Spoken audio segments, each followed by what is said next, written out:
Hello and welcome to Ideas with Diana. It's October 7th, 2024. Today marks the day of two important events.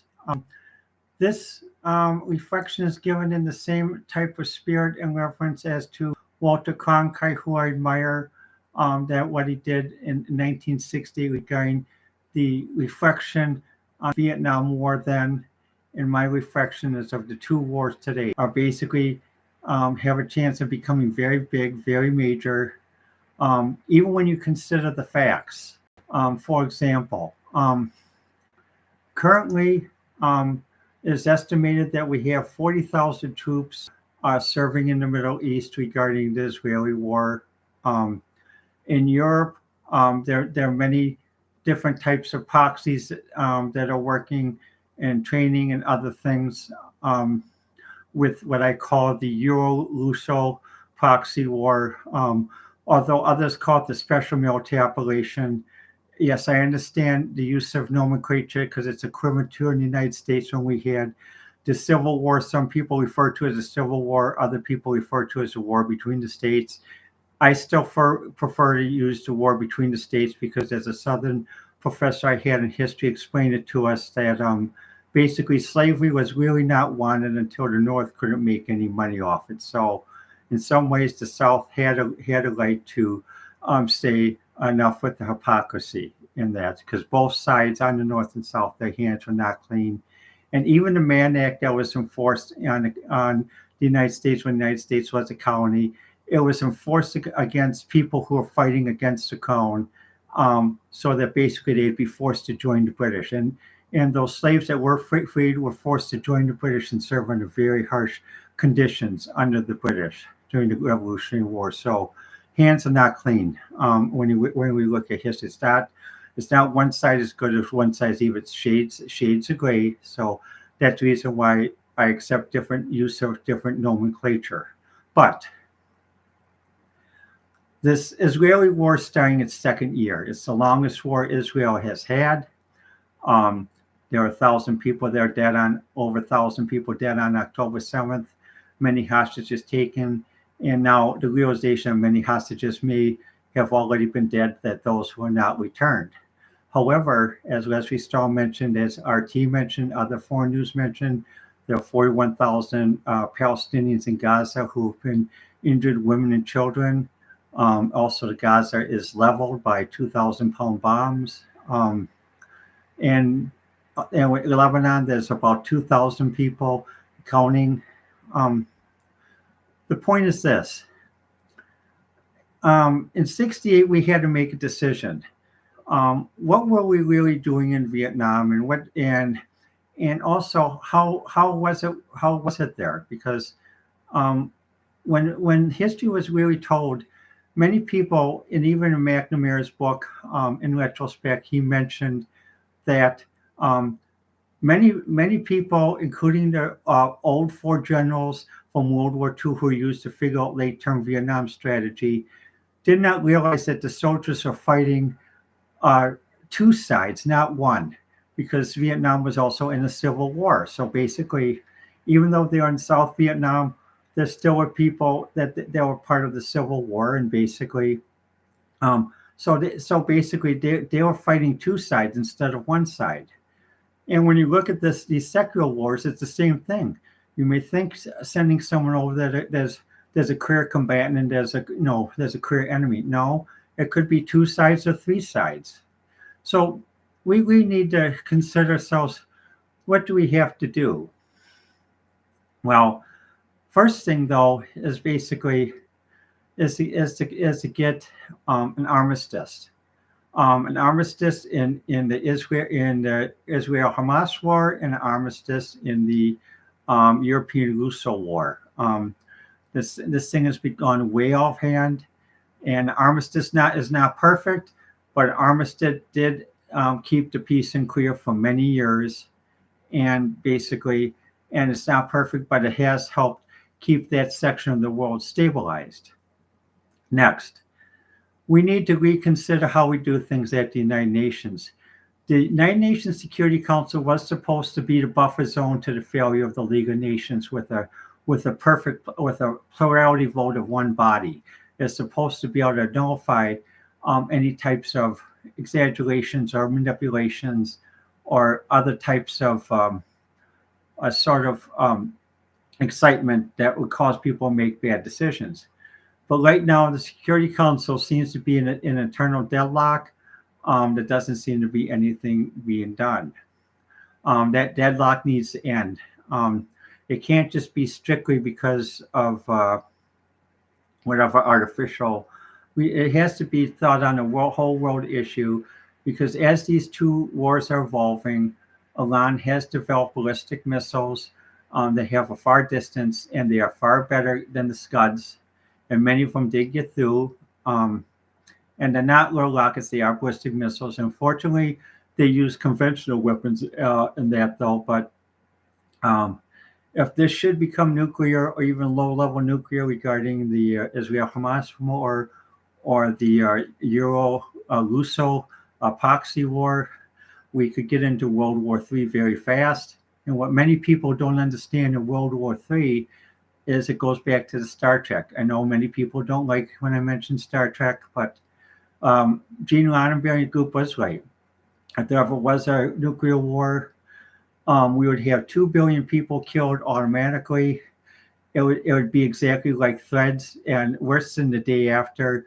We'd go back 500 years in a day as far as technology. It'd take us a while to rebuild a civilization if we didn't have a proper education and knowledge repository, as well as special centers to keep civilization going. The whole thing is, it's better to try to work things out. But the problem that exists, as I see it, is it's like school kids in a sandbox. When you have one group in a sandbox saying, "Well, my group is better than your group because we can buy our clothes at this store, and you have to buy your clothes at Goodwill," or "My group is better because we go to a better church than you do, and we believe in a higher God than you do." I mean, we wouldn't allow little kids to get away with this in a playground. Why do we allow adults to do this on either side? And again, I blame both sides in that, though. So what happens? We really have to make a decision. What do we really want to do with our society? Do we really want to escalate these two wars that it gets to low-level nuclear bombs and or other types of horrendous stuff? No, we shouldn't. I mean, and we even have an election coming up. And also, when people talk about doing violent things to resolve election, no, I don't support that. I don't support violence of any type. I'm a pacifist, but I'm not a conscientious objector. So during the first Gulf War, I did my part during the first Gulf War as a medical contractor and also as a liaison to the Air Force, working in both the Navy and the Air and finishing out with the Air Force. Part of my career was Associate Vice President of Society for Computer Simulation. And during that time after the Cold War, when Russia extended its hand and scientists from the Academy of Science extended a hand to help improve emergency management, I and others were the first one there in the West to offer. And it was the greatest moment when in 95, when scientists came from Russia, we all were able to work together, have a little lunch and beer and talk about things. This is what we need to get back to. Same thing with the Middle East. The secularism and basically as to who claims they're going to go to the afterlife or better life. We have to work for the here and now. I mean, there's 41,000 Palestinians who are suffering. There's multiple Israelis who are suffering, multiple Lebanese who are suffering, multiple Arabic people who are suffering. This has got to stop. I mean, it's one thing, if people want to be stupid about their faith, but it's another thing when they practice and they hurt people. This has got to stop on both sides. And that's why, even though I have a faith, the faith I belong to does not allow me to preach in the public square, nor does it allow me to use it as policy in my professional practice. And I think the United Nations should adopt that basically people may not be allowed to use their faith in their professional practice, their politics, or representation, because this has caused too much damage so far, and we need to stop it. So basically, and stop it peacefully, non-violently, always. We can do it. We can do it.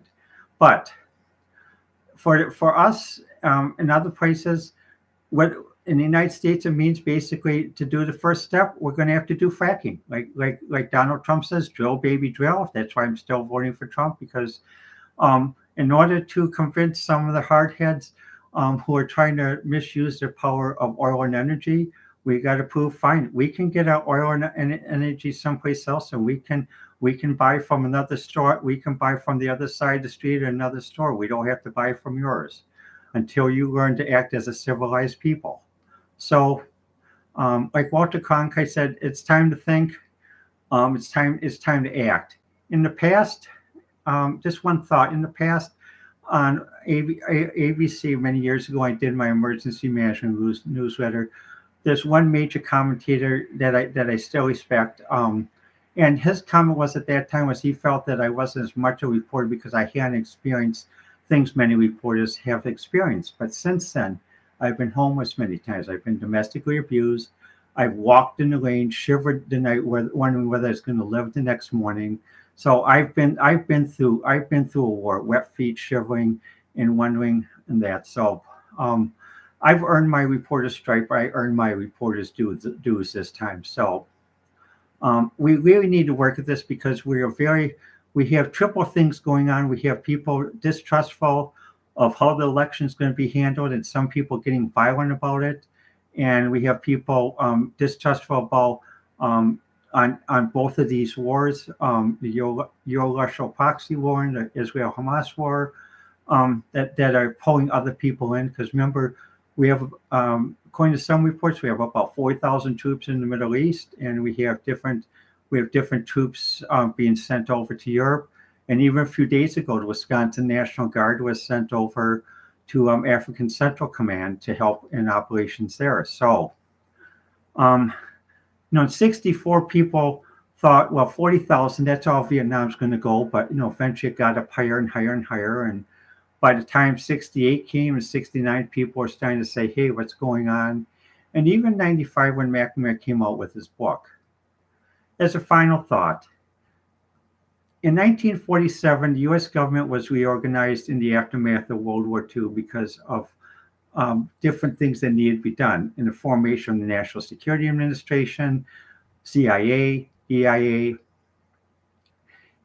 And under the leadership of Dulles, in his book, The Craft of Intelligence, he mentioned that part of the formation of the CIA and DIA was to make sure that basically small wars don't become big. However, when I reread Dulles' book today, I wonder about the two wars going on, whether they really are following the leadership of Dulles in this, because I'm concerned that these two things could get bigger. And it shouldn't get bigger because with 10 billion people in the world, and basically we all need to depend on each other. We all need to work together. This is no longer colonialism. This is no longer secularism. So anyone that says that their religion is better than another, they're chosen over another because of religion or something else, bullshit. It needs to stop because too many people have died. Too many people are going to die. And this thing has a big thing of going nuclear because many Arabic countries and other small countries have joined the nuclear club.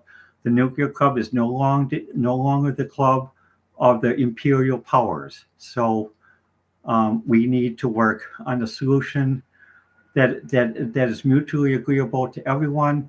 It's not going to be perfect, but basically we can't afford to have genocide either.